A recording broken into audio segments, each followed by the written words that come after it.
అహస్వేరోషు order జారీ చేశాడు, యూదుల్ని హతం చేయండి అని, హామానును బట్టి. ఎస్తేర్ను ఉపయోగించి మళ్ళీ ఆ అధికారాన్ని తలకిందులు చేసి యూదుల చేత మళ్ళా శత్రువుల్ని హతం చేయించాడు. నువ్వు ఏ శక్తి చెప్తావో చెప్పు, ఆ శక్తులన్నిటికీ మించిన శక్తి దైవశక్తి, మహాశక్తి. ఈరోజు ఈ మాట నేను మీ దృష్టికి ఎందుకు తేవాలని అనుకున్నానంటే, అంత్య దినముల దగ్గరకు వచ్చే కొద్దీ భక్తిలో సారం తగ్గిపోయి పైకి భక్తి గలవారి వలె ఉన్నారు, కానీ దాని శక్తిని ఆశ్రయించే పరిస్థితుల్లో నేడు భక్తులు లేరు. తిమోతికి రాసిన 2 పత్రిక 3వ అధ్యాయం 5వ వచనం ఒక్కసారి చదవండి. పైకి భక్తి గల వారి వలె ఉండి దాని శక్తిని ఆశ్రయించిన వారిన యుందురు. ఇట్టి వాళ్ళకి నువ్వు సుముఖుడవై ఉండమన్నాడా, విముఖుడవై ఉండమన్నాడా? విముఖుడవై ఉండు. దాని సోదరులను వదిలేసేయమన్నాడు. బాగా వినండి, అసలు ఆ ఒక్క మాటని మళ్ళీ మళ్ళీ చదవండి. పైకి భక్తి గల వారి వలె ఉండి దాని శక్తిని ఆశ్రయించిన వారున యుందురు, ఇట్టి వారికి విముఖుడవై ఉండుము. భక్తి అంటున్నాడు, దాని శక్తి అంటున్నాడు, భక్తి అంటున్నాడు, దాని శక్తి. భక్తిలో శక్తి ఏంది? అది రావాల్సిన ప్రశ్న. భక్తిలో శక్తి ఉందా? లేకపోతే ఎందుకు రాయిస్తాడు? భక్తి చేసే భక్తిపరుడికి దేవుడు శక్తిని అనుగ్రహిస్తాడట. అంతేకాదు దేవుని శక్తితో కొన్ని కార్యాలు కూడా చేస్తాడట. ఇందాక నేను సాక్ష్యాలు చెప్పేటప్పుడు, నిన్న ఆదివారం కానీ పోయిన ఆదివారం కానీ ఇందాక కానీ నేను ఒక మాట చెప్పాను. ఊరి పేరు, మనిషి పేరు, ఫోన్ నంబరు కూడా తీసుకోండి మీరని చెప్పాను నేను. ఎందుకంటే దేవుడు కార్యాలు చేయలేని చేతకానోడైతే కాదు. నా దేవుడు మారలా, ఆయన శక్తి మారలా. కాకపోతే ఇప్పుడు భక్తులు మారారు, భక్తి మారింది. ఎలా ఉందంటే, భక్తి అయితే చేస్తున్నారు కానీ దాని శక్తిని రుచించలేని ఫలశూన్యులుగా బతుకుతున్నారు నేడు భక్తులు. కానీ మనకు ముందు తరాల్లో భక్తులు అలా లేరు. భక్తి చేశారు, దాని శక్తిని వాళ్ళు అనుభవించారు, లోకానికి కూడా ఆ శక్తి ఒరిజినల్గా చూపించారు. వాళ్ళు భక్తి చేశారు. మనకు ముందు తరాల్లో ఉన్నటువంటి దైవజనులు ఆది సంఘములో కూడా భక్తితో పాటు దాని శక్తిని ఆశ్రయించారు, అనుభవించారు, అనుభవంలోనికి జనాలకు కూడా తెచ్చారు. ఈరోజు అంతా ఆర్టిఫిషియల్ భక్తి, శక్తిహీనమైన భక్తి, ఒక రకమైన తంతు జరుగుతుంది ఈరోజు సమాజంలో. ఒరిజినల్ లేదు, అంత కాగితాల పూల వ్యవహారం. ఎక్కడ ఉన్నాయి చూడండి, పూలు తెగ మెరిసిపోతున్నాయి, వాటిని పట్టుకొని చూడండి పెరపెరలాడుతుంటాయి. ఎందుకంటే అన్ని కాగితాల పూలు. కానీ లాంగ్ షాట్లో చూస్తే మీకు నిజంగా అబ్బాయి ఇన్ని వెరైటీ పూలు, దగ్గరికి వచ్చి చూడు, ఆకులను చూడు, పూలను పట్టుకొని చూడు, ఆ నిర్మలత్వం, కోమలత్వం, మృదుత్వం, పరిమళం ఏమీ ఉండవు. గులాబీ చెట్టు కనపడడం, దగ్గరకు వచ్చి వాసన చూడు, దాన్ని కొట్టుకున్న దుమ్ము నీ ముక్కులోకి పోయిద్ది. 30 సార్లు దుమ్ముతావు దాని దగ్గరకు వచ్చి అన్నావంటే. ఎందుకంటే మా వాళ్ళు దులపన కూడా దులపట్ల. ఎప్పుడన్నా చూడ అంతే కనపడుతున్నాయి, అందుకని చెబుతున్నాలే. దేవునికి స్తోత్రం. ఇక రేపు పెడతారు వాటిని సరుపులో, అన్న కళ్ళు వాటి మీద పడ్డాయని. మళ్ళీ నెక్స్ట్ ఆల్ నైట్ చూడండి తళ్ళాడుతుంటే. దేవునికి స్తోత్రం. అంత ఆర్టిఫిషియల్ ఫ్లవర్స్ అవన్నీ కూడా చూపులకే ఎలా కనపడుతున్నాయి, కానీ వాటి దగ్గర ఒక ఒరిజినల్ పుష్పానికి ఉండే నిర్మలత్వం, మృదుత్వం, కోమలత్వం, పరిమళం ఏముండవు. ఈరోజు భక్తుల బతుకట్టయిపోయింది. దేవుని కార్యాలను గురించి బలంగా మాట్లాడుతున్నాం కానీ వాటిని మనం ప్రాక్టికల్గా అనుభవించలేకపోతున్నాం. ఎందుకు? శక్తిని ఆశ్రయించనందున అన్నాడు అక్కడ. మహాశక్తి గల దేవుడు ఉన్నాడు మనకి. ఆయన శక్తిని ఆశ్రయించారు, భక్తులు అనుభవించారు, ప్రజల అనుభవాల్లో కూడా తెచ్చారా తేలేదా? ఇంత పెద్ద కళాకారుడు, ఇంత కథలు చేసిన నెబుకద్నెజరు బొక్క బోర్ల పడ్డాడు. ఇశ్రాయేలీల దేవుడు, యూదుల దేవుడు, శద్రకు మేషకు అబేద్నెగోల దేవుడు మహాదేవుడు అన్నాడు బోర్లబడి.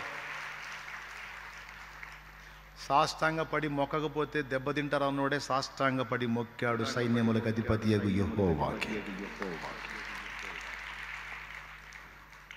దాని శక్తిని అనుభవించటం, ప్రజల అనుభవాల్లోకి ఒరిజినల్గా శక్తిని తేవటం అనేది నాడు అపోస్తల కార్యంలో జరిగింది. మనకు ముందు తరాల భక్తిలో జరిగింది, కానీ నేటి తరము భక్తిలో అంతా మాటలకే పరిమితమైంది, కానీ అది నిజంగా శక్తివంతంగా కనబడట్లేదు. సిగ్గుపడాల్సిన సంగతి ఇది. మాటలకే పరిమితం అయిపోయింది. కానీ పౌలు ఏం చెప్పాడు కొరింథీ పత్రికలో? దేవుని రాజ్యం మాటలతో కాదు, శక్తితో. ఈరోజు ఒట్టి మాటలు, మనం సువార్త మాటలు మాట్లాడుతుంటే అన్య సమాజం వ్యతిరేకిస్తుంది. అదే అన్య సమాజం దైవ శక్తిని చూస్తే బొక్క బోర్ల పడిద్ది.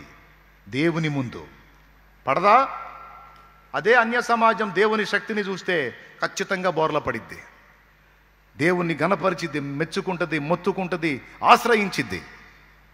కానీ ఈరోజు కేవలం ఒట్టి మాటల వరకే పరిమితం అయిపోయింది, కానీ శక్తి పనిచేయటల్లా.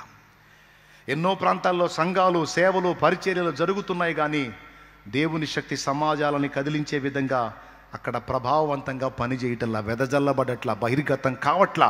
ఎందుకో తెలుసా? భక్తులు ఉన్నారు, కానీ శక్తిని ఆశ్రయించని బలహీన భక్తులు ఉన్నారు. కేవలం మాటలకే పరిమితం అయిపోయి శక్తిని ఆశ్రయించినటువంటి శక్తిహీనులైన భక్తులు ఈరోజు సమాజంలో ఎక్కువ మంది కనబడుతున్న కారణం చేత దేవుని ప్రభావం అనేది దేవుని ప్రభావం అనేది వ్యక్తపరచబడట్లా. ఈరోజు మాటలను అడ్డగించగలుగుతారు, అదే శక్తి చూపిస్తే, దేవుని ప్రభావం చూస్తే వాళ్ళే క్యూ కడతారు. ఎందుకంటే ఇప్పటి వరకు వాళ్ళు నకిలీ శక్తులను చూశారు. బైబిల్ గ్రంథంలో అపోస్తల కార్యం 8లో గారడీ వాడైన సీమోనును జనం ఏమన్నారో తెలుసా? వాడు చేసే మ్యాజిక్లు చూసి దేవుని మహాశక్తి ఇతడే అన్నారు. వాడికి పెట్టారు మహాశక్తి అని. ఇందాక మనం ఎఫెసీ పత్రికలో చదువుకున్నాం, తోదకు దేవుని యొక్క మహాశక్తిని బట్టి బలవంతులై ఉండండి. అక్కడ గారడీ వాడైన సీమోనుకు పెట్టారు దేవుని మహాశక్తి అని. చదువుతారా? మీరు చదువుకోండి, నేను దీని బైబిల్లో. అపోస్తల కార్యం 8వ అధ్యాయం 9వ వచనం. సీమోనును ఒక మనుషుడు లోగడ ఆ పట్టణములో గారడీ చేయుచు తానెవడో యొక్క గొప్పవాడిని చెప్పుకొనుచు సమరయ జనులను విభ్రాంతిపరచుచుండెను. కొద్దివాడు మొదలుకొని గొప్పవాని మట్టుకు అందరూ దేవుని మహాశక్తి అనబడిన వాడు ఇతడే అని చెప్పుకొనుచు. మహాశక్తి అనే మాట మళ్ళీ అక్కడ తగిలిద్ది. వాడికి పెట్టారు ఆ పేరు, ఆ మాయోడికి. ఈరోజు ఇలాంటి గారడీగాళ్ళు, మాయగాళ్ళు చాలామంది జనాల చేత కాలు మొక్కించుకుంటున్నారు. సువార్తను ద్వేషించే సువార్త విరోధులు సైతం వెళ్ళి వాళ్ళ కాళ్ళు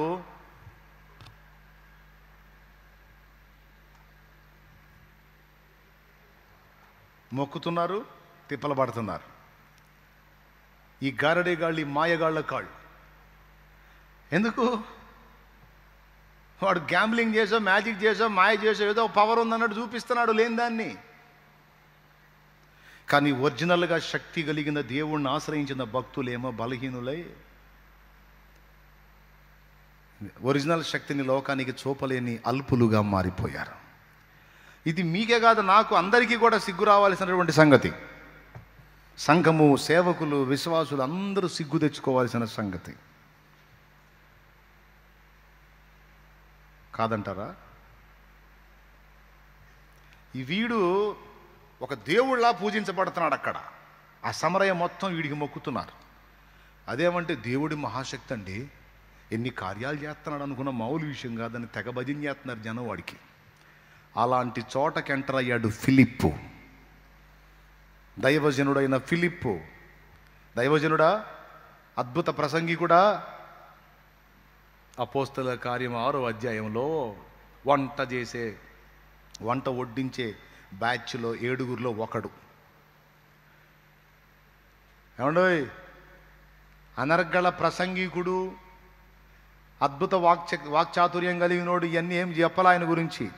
6వ అధ్యాయంలో భోజనం పంచడానికి 7గురిని ఎంపిక చేస్తే 7గురిలో ఫిలిప్పు, ప్రొకోరు, నీకానూరు, పర్మేనాసు, నికోలాసు, స్టెఫను వీళ్ళందరూ ఉన్నారు. వాళ్ళలో ఒకడు ఫిలిప్పు. అంటే ఆది సంఘములో బల్ల దగ్గర ఆహారం వడ్డించిన వాడి దగ్గర కూడా దేవుని శక్తి పనిచేసిందంటే ఎంత ఆశ్చర్యకరమైన విషయం అండి. అంటే పరిచారకుల దగ్గర కూడా వాక్యం ఉంది, దేవుని శక్తి కూడా ఉంది. ఆ సమరయ ప్రాంతానికి ఫిలిప్ వెళ్ళి అప్పటిదాకా మాయశక్తిని చూపించి మోసం చేసి దేవుని మహాశక్తి అనిపించుకున్నాడు దగ్గర మహాశక్తిని, దేవుని మహాశక్తిని కనపరిచే సూచక్రియలు మహత్కార్యాలు జరిగిస్తే, దేవుడు ఫిలిప్పు పక్షము నుండి అద్భుతాలు ఒరిజినల్గా చేస్తే, జనాలందరూ ఈ మాయగారుడి గారిని వదిలిపెట్టేసి ఫిలిప్పు వైపు తిరిగితే వీడికి బేరాలు లేక వీడు కూడా గుంపులో వచ్చి వీడు కూడా పొందాడు బాప్తీసం. ఎంతమందికి అర్థమైందో ఏమో సంగతి. వీడి వ్యాపారం డౌన్ అయిపోయింది. ఎందుకంటే గ్యాంబ్లింగ్ వ్యాపారం ఇది, ఒరిజినల్గా నకిలీ. కానీ ఒరిజినల్ మహాదేవుని శక్తి కలిగినటువంటి ఫిలిప్ వచ్చి సమరయ ప్రాంతంలో ఉజ్జీవాన్ని రగిలించినట్లు అక్కడ క్రియ చేస్తే, ఫిలిప్ శక్తి ఎక్కడొచ్చింది? ప్రార్థన ద్వారానే వచ్చింది. దేవుణ్ణి ఆశ్రయించి విశ్వసించి ప్రార్థించి ఆయన శక్తివంతమైన కార్యాలు అక్కడ జరుగుట ద్వారా సమరయ ప్రాంతం అంతా కూడా ఉజ్జీవింపబడింది. ఒకప్పుడు యేసయ్య బోధ వింది సమరయ, ఆనాడు సమరయ స్త్రీ ద్వారా యేసయ్య బోధ వింది, ఫిలిప్పు ద్వారా యేసయ్య శక్తి చూసింది. చివరికి ఏం జరిగింది? దేవుని మహాశక్తి అనబడిన వాడు కూడా వచ్చాడు క్యూలో. నీ పేరేంది, నీ పేరేంది, బాప్తీస్మాలు ఇస్తా అడుగుతున్నా. వీడు కూడా వచ్చి నిలబడ్డాడు. బ్రదర్ నువ్వు? నేనేనండి, సీమోన్ అంటారులే నన్ను. జనం అంతా నీ గురించి మాట్లాడినట్టున్నారు. అదేదో అయిపోయింది సరే, గతం అది. ఎంత పవర్, ఎంత నేను ఎన్ని చేసినా మీ శక్తి ముందు అంతా ఒట్టిదే లేదు సార్, మీ పవర్ వేరుగా ఉందండి. ఏం చేయమంటా? బాప్తీసం చేయండి సార్ నాకు కూడా. వాడు కూడా పొందాడు బాప్తీసం. ఈరోజు సమాజంలో అలాంటి పరిచర్య ఏది? అలాంటి విశ్వాసులేరి, అలాంటి పరిచారకులేరి, అలాంటి సేవకులేరి? అందరం వేసుకోవాల్సిన ప్రశ్న. మనం విలవెల్లాడుతున్నాం, వాపోతున్నాం, గందరగోళం అవుతున్నాం, మాటల యుద్ధం చేస్తున్నాము, కానీ శక్తి లేదు. దేవుని ప్రజలందరినీ దారి మళ్లించిన, యెజబేలును ఎదిరించిన ఏలియా అభిషేకం. దేవుని ప్రజలందరినీ దారి మళ్లించిన, యెజబేలును ఎదిరించిన ఏలియా అభిషేకం. ఐగుప్తు రాజును గడగడ వణికించి,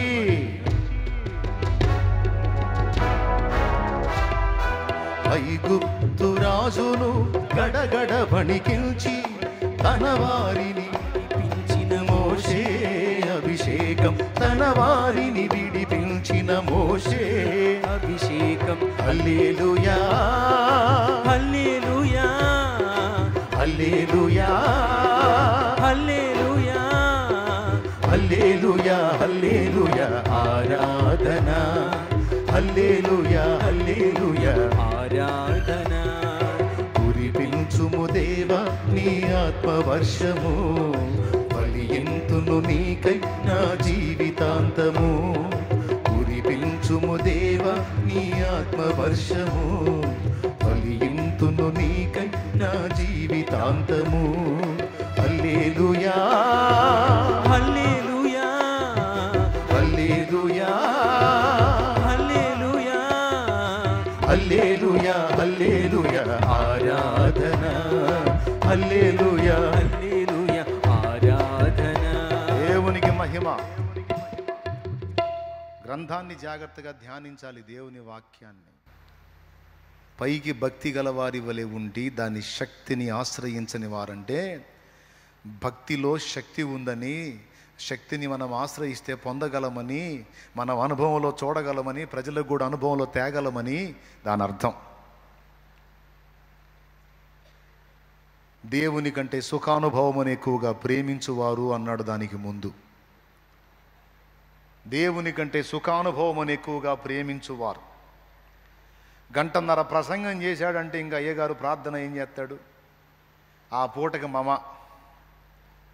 అయ్యగారుల సంగతి చెప్తున్నా. ఆదివారం ఒక ప్రసంగం, మధ్యలో ఒక ప్రసంగం ఓకే, సేవకులకే నాకైనా నేను కూడా చెంప కొట్టుకొని చెప్పుకోవాలి ఈ విషయం. నేనేం పెద్ద ఏదో స్పెషల్ అని, లేకపోతే వాళ్ళే తక్కువ అని, లేకపోతే వినేవాళ్ళు తర్వాత వినేవాళ్ళు ఇది తక్కువ అని కాదు. ప్రతి ఒక్కడు సిగ్గు తెచ్చుకొని, లెంపలేసుకొని, బుద్ధి తెచ్చుకొని సరి చేసుకోవాల్సిన సంగతి నేను కొట్టుకొని మరీ చెప్తున్నా.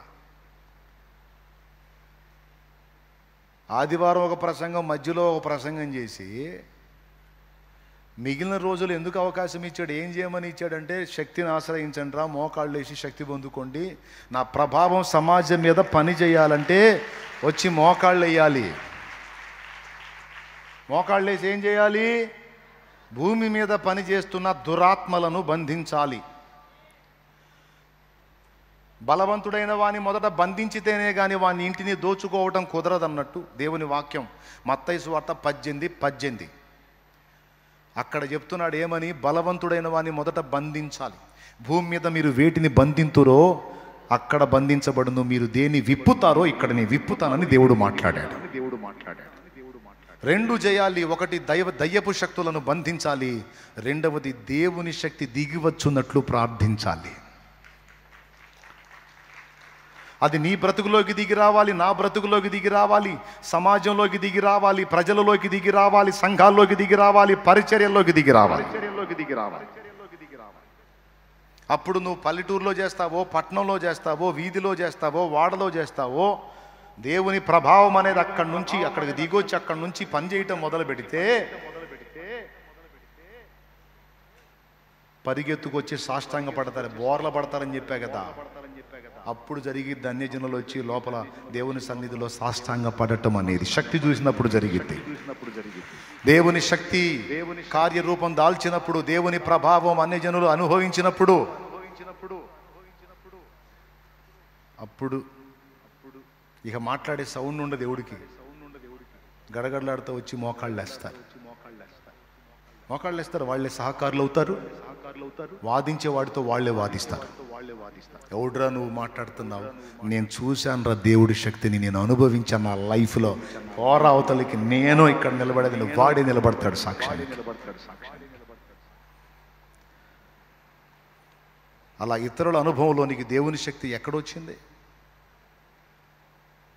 దేవుని పాదాలు పట్టుకొని గోజాడి మొత్తుకొని సమాజాల్లోకి ఉజ్జీవం వచ్చినట్లు దేవుని శక్తి దించేటువంటి భక్తులేరే, ప్రవక్తలేరి, అగ్ని లాంటి పరిచర్య ఏది? ప్రభావంతో కూడిన శక్తివంతమైన పరిచర్య ఏది? ఒక దశలో దేవుని పాదాలు పట్టుకొని ఏడ్చా నేను. అది నా అనుభవంలో చాలా కార్యాలు చూశాను. ఈరోజు కూడా దేవుని పాదాలు పట్టుకొని అడుగుతున్నా, అయినా లెంపలేసుకుంటున్నా ఇంకా చెయ్యాలి అని.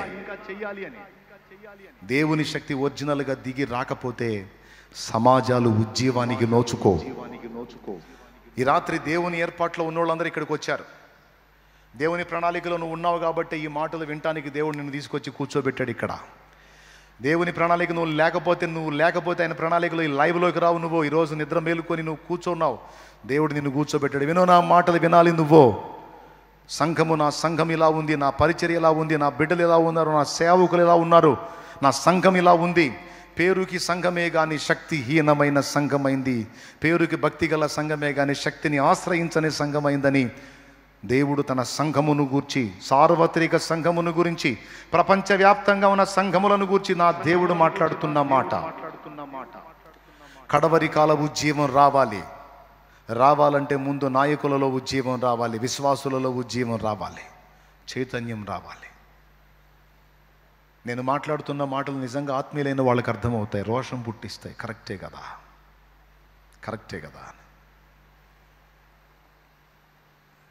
ఫిలిప్ ఎలాంటి ఉజ్జీవాన్ని చూపించాడు సమరయలో?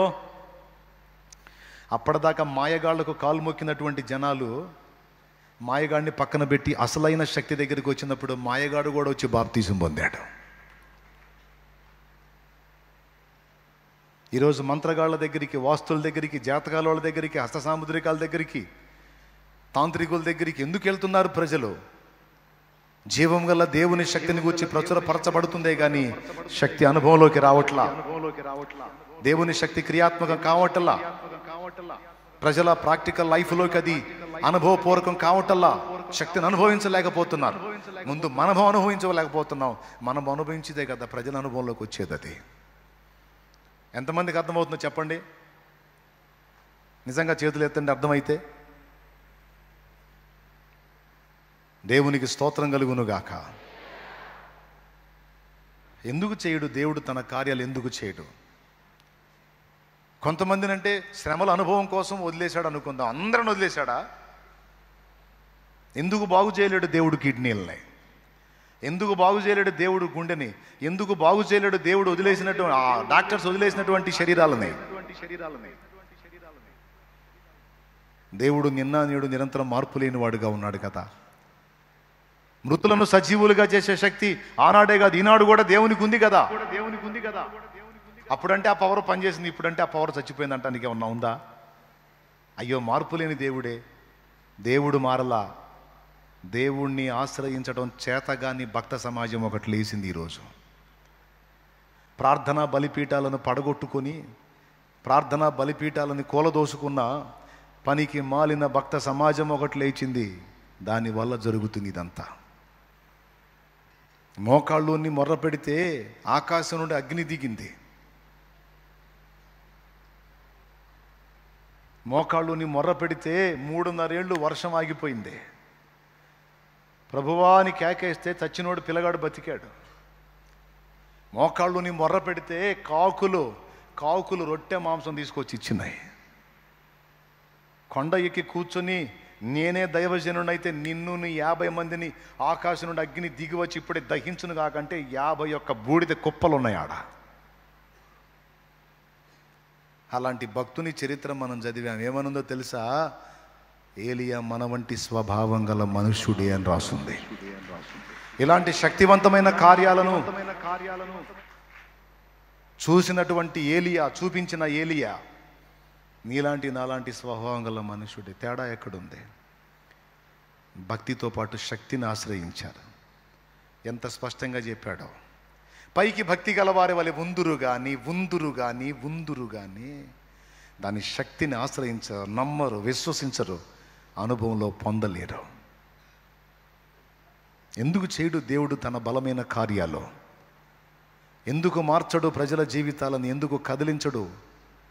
ఎందుకు జరగవు దేవుని శక్తివంతమైన కార్యాలు? సమాజం ఎందుకు చూడలేకపోతుంది దేవుని కార్యాలు? అన్నీ నీటి మూటల్లాగా ఉన్నాయి, గాలి మాటల్లాగే ఉన్నాయి. ఏది శక్తి? తేడా ఎక్కడుంది? ఏమందాం దీని గురించి? విశ్వాస యాత్రలో, పోరాటములో ఆయన ఏం చెప్పాడు? నేను మహాశక్తి గలవాణ్ణి, నేనున్నాను, నిన్ను నిలబెట్టడానికి ఉన్నాను, బలపరచడానికి ఉన్నాను, నీ ద్వారా లోకానికి నా శక్తిని చూపడానికి నేనున్నాను.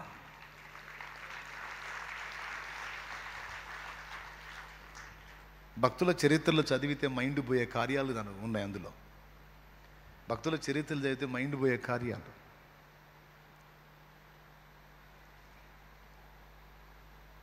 మామిడి తోట పూత మొత్తం రాలిపోయి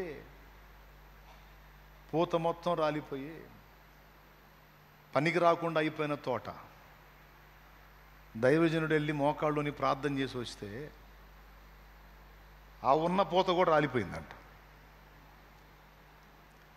ప్రార్థన చేసి వస్తే కాస్త కూస్త ఉన్న పూత కూడా పోయిందంట. అప్పటి రోజుల్లో ఈయన దగ్గరకు వచ్చి, అయ్యా నువ్వు ప్రార్థన చేయకముందు కొంత పోతుంది, చాలా భాగం పోయింది, నువ్వు చేసి వచ్చిన తర్వాత మొత్తం పోయింది అన్నాడంట. ఈయనేం మాట్లాడలేదంట.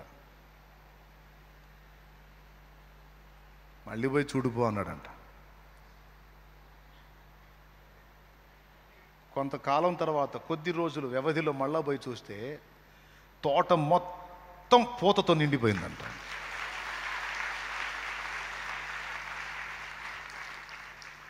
పోయి చూడుపో. తోట మొత్తం మళ్ళా పూతతో. వాస్తవంగా పూత రాలిపోయిందంటే ఇంకా ఆ సీజన్ అయిపోయినట్టే.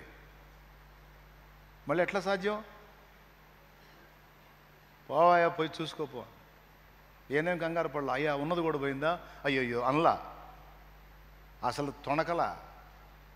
నేను అక్కడ చెప్పొచ్చి ఆయన చూసుకుంటాడు. పూత రాలది వెళ్ళదు, పోవాయా, రాలినా మళ్ళీ వచ్చింది పో. పోయి చూస్తే తోట మొత్తం. ఆ దెబ్బకు వచ్చి సాక్ష్యం చెప్పాడు. అలా ఒకటి కాదు, ఇక్కడ ఈ చెవి పక్కన బొల్లు మచ్చతో వచ్చింది ఒక అమ్మాయి. ఆ మచ్చను బట్టి పెళ్లి కావటంలో అవమానపరుస్తూ ఉన్నారు. ఆ మచ్చ ఒళ్ళంతా వస్తుంది, పెళ్లి కాదు, పెళ్లి కాదు, పెళ్లి కాదు. ఫ్యామిలీ ఆ పాపం తీసుకొచ్చారు. ముసలాయన దైవజనుడు, ముసలాయన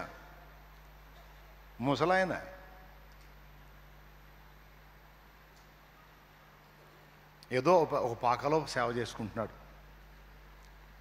ముసలాయన ఒక పాకాలో సేవ చేసుకుంటున్నాడు. వచ్చారు, ఆయన దగ్గరకు వచ్చారు. ఆయన చుట్టూ జనం ఉండేసరికి అమ్మాయి సమస్య వాళ్ళ ముందు చెప్పటం ఇష్టం లేక ప్రార్థన చేయించుకొని పోయారు బయటికి. దేవునికి స్తోత్రం. ప్రార్థన చేయించుకొని వెళ్ళారు బయటికి. బయటికి పోయినాక అమ్మాయి తగాదా తీసుకుని అసలు నన్ను తెచ్చింది ఎందుకు ఇక్కడికని. ప్రార్థన చేయించడానికే, కానీ ఈ విషయం చెప్పడానికి అందరూ జనం ఉన్నారు అమ్మాయి, అందుకని చెప్పలేదు అంటే కేకలేసింది. అంతకాడికి ఎందుకు తెచ్చారని మళ్ళీ తీసుకొచ్చారు. ఎందుకు వచ్చారు అన్నాడు. అయ్యా ఇక్కడ ఇదిగో ఈ మచ్చ ఉంది, ఈ సంగతి చెబుదామని వచ్చాము, జనం ఉండేసరికి చెప్పలేదు అంటే ఆయన అన్నాడు, ఏమైందని నేను ఆమె పెదవు మీద తట్టలేదా, ఆమె మూతి మీద తట్టలేదా, అందుకే తట్టా, అప్పుడే పోయింది పో అన్నాడు. బయటికి పోయి చూసుకుంటే అది లేదు. భక్తుల అనుభవాలు క్లియర్గా మళ్ళా లేదు, వెతికితే లేదు. ఎన్ని కహానీలు కాదు, ఒరిజినల్గా జరిగిన కార్యాలను బట్టి అన్యజనులు అనేకులు దేవుని తట్టు తిప్పబడినటువంటి ఘట్టాలు. ఇక్కడ సేవకుడు విశ్వాసి అన్నది కాదు, దైవజనులలో చైతన్యం రావాలి, భక్తిపరులైన విశ్వాసుల్లో కూడా చైతన్యం రావాలి. మీరు ప్రార్థించినప్పుడు రోగులు స్వస్థత నొందెదరు అన్న మాట అబద్ధమా? ఆ మాట అబద్ధమైతేనేగా, శక్తిహీనంగా ఉంటేనే కదా ఇదంతా జరగంది. అది నిజమైతే, ఆ మాట వాస్తవమైతే, మన భక్తిలో నిజంగా వాక్యం యొక్క శక్తి పనిచేస్తే ఆ కార్యాలయ్యి, ఏదా పవర్ ఏది, ఆ కార్యమేది, ఆ సాక్ష్యమేది? ఇక్కడ భక్తులు ఏది? దేవుని కార్యాలయ్యి. విన్నప్పుడు ఉద్రేకం వచ్చింది, విన్నప్పుడు ఆవేశం వచ్చింది, కరెక్టే కదా. పైకి భక్తుల్లా కనపడుతున్నాం కానీ శక్తిహీనంగా అయిపోతున్నాం, శక్తిని ఆశ్రయించలేకపోతున్నాం, శక్తిని లోకానికి చూపలేకపోతున్నాను ఫీలింగ్ వస్తుంది. కానీ ఈ కాసేపే బయటికి పోయి సెల్ ఓపెన్ చేయి, పాస్టర్ గారు రేపు తెల్లారి ఓపెన్ చేయి, చెప్పిందంతా పోయిద్ది, ఏముండదు. ఇక ఒక సమాజం ఉజ్జీవింపబడాలి, ఒక సమాజం ప్రభావితం కావాలంటే ఒరిజినల్గా దేవుని శక్తి పని చేయాలి, దేవుని శక్తి దిగి రావాలి. పొద్దస్తమానం శక్తిహీనమైన భక్తుల్లాగా, బలహీనమైన భక్తుల్లాగా, పనికి మాలిన భక్తుల్లాగా మనం బతుకొద్దు. ఏది మన మోకాళ్ళ అనుభవం, ఏది మనం దేవుని సన్నిధిని అనుభవించింది, మనం మార్పు చెందాలి. దేవునితో మన నడక మారాలి, దేవునితో మన సహవాస విధానం మారాలి, దేవునితో మన ప్రవర్తన మారాలి. ఈరోజు దేవుడు మనతో మాట్లాడిన విషయాన్ని దృష్టిలోకి తీసుకొని మీరు ఎలాంటి తీర్మానాలు చేస్తారో చేయండి. ఎలాంటి తీర్మానాలు చేస్తారో చేయండి. ఆనాడైతే ఒక భక్తుడు చేతులుంచితే కార్యం, అంత్య దినములలో ఆనాడు ఒక ఏలియా, అంత్య దినములలో ఏలియాల గుంపు లెగుస్తుంది. అది దేవుని వాగ్దానం. ఆనాడు ఒకడే ఏలియా, అంత్య దినములలో ఏలియాల గుంపు. ఆనాడు ఒకడే అభిషిక్తుల గుంపు. శక్తివంతులైన భక్తిపరులు లేవాలి. అలనాటి అనుభవాలు పునరావృతం కావాలి. నా దేవుని ఆత్మ అడుగుతున్న విషయం ఇది. నిజంగా అలాంటి శక్తి కలిగి గ్రామాల్లో పనిచేస్తే గ్రామాలు ఉజ్జీవింపబడవా? పట్టణాల్లో పరిచర్య చేస్తే పట్టణాలు ఉజ్జీవింపబడవా? ప్రాంతాల్లో పరిచర్య చేస్తే ప్రాంతాలు ఉజ్జీవింపబడవా? దైవజనుడా, ఓ విశ్వాసి, దేవుని భక్తి చేస్తున్నావు కానీ ఆయనకు ఒక శక్తి ఉందని, అది మహాశక్తి అని, నీ జీవితంలో ఆ శక్తి కార్యం జరిగిద్దని నమ్ముతున్నావా? తలకాయ నిండా తట్టెడు అనుమానం నీకు. ప్రార్థన అయితే చేస్తావు కానీ నమ్మలేవు. భక్తిగా ఉంటావు, ఆత్మీయంగా ఉంటావు, కానీ దేవుని శక్తి నీలో పనిచేసేదని నమ్మలేవు. నీ భక్తి నీకు ధైర్యం పుట్టించదు, పిరికితనంలోనే బతుకుతావు. నీ దేవుణ్ణి పూర్తిగా అనుకోలేవు, భయం గుప్పెట్లో బతుకుతావు. ఈరోజు అన్య సమాజం సంఘం వైపు చూస్తుంది. దేవుని మాటలు బాగున్నాయి, దేవుని శక్తి కూడా కనపడిద్దేమో చూస్తుంది. పౌలు అన్నాడు, దేవుని రాజ్యం ఒట్టి మాటలతో కాదు శక్తితో ఉందని. ఈరోజు దేవుని అడుగుదాం, దేవా నీ శక్తిని దించమని అడుగుదాం. నీ శక్తిని మేము అనుభవించాలి, అన్యజనులు అనుభవించాలి. ప్రభువా దిగిరమ్మయ్యా, దిగిరమ్మయ్యా, నీ శక్తిని పంపయ్యా. దైవ జనాంగమా, దైవ జనాంగమా, ప్రభు పాదాలు పట్టుకొని ఆయన పాద సన్నిధిని గోజాడి గోజాడి గోజాడి దేవుని శక్తి సమాజాల మీదకి దిగి వచ్చినట్లు మన మొర్ర ఏది, మన మొర్ర ఏది, మన ప్రార్థన ఏది, మన ఏకాంతం ఏది, మన బలిపీఠం మండిందేది, మన బలిపీఠం మీద మన అర్పణ ఏది, మన ప్రార్థన ధూమమేది, ధూపమేది. మనం సిగ్గుపడదాం, సిగ్గుపడదాం, సరిదిద్దుకుందాం. శక్తి కావాలి, దేవుని శక్తి దిగి రావాలి. ఆనాడు భక్తులు చేసిన కార్యాలు కథల కథలు చెప్పుకోవటం కాదు, మన జీవితాల్లో కూడా ఆ కార్యాలు కళ్ళారా చూడాలి, ఆ శక్తి కళ్ళారా చూడాలి. దేవుని ప్రభావం మనం కూడా అనుభవించాలి. సాక్ష్యాలు నిలబడాలి, సాక్ష్యాలు నిలబడాలి. అద్భుతాలు జరగాలి, దేవుని శక్తివంతమైన కార్యాలు జరగాలి. అన్యజనులు మూతులు వెళ్ళబెట్టేటట్టు కార్యాలు జరగాలి. ఏ నోళ్ళు దూషిస్తున్నాయో, ఏ నోళ్ళు దూషించి అవమానంగా మాట్లాడుతున్నాయో, అదే నోళ్ళు నా దేవుని శక్తిని అనుభవించి ఆయనే దేవుడని మహిమపరచుదురుగాక. అలాంటి శక్తి నా తండ్రి దించునుగాక.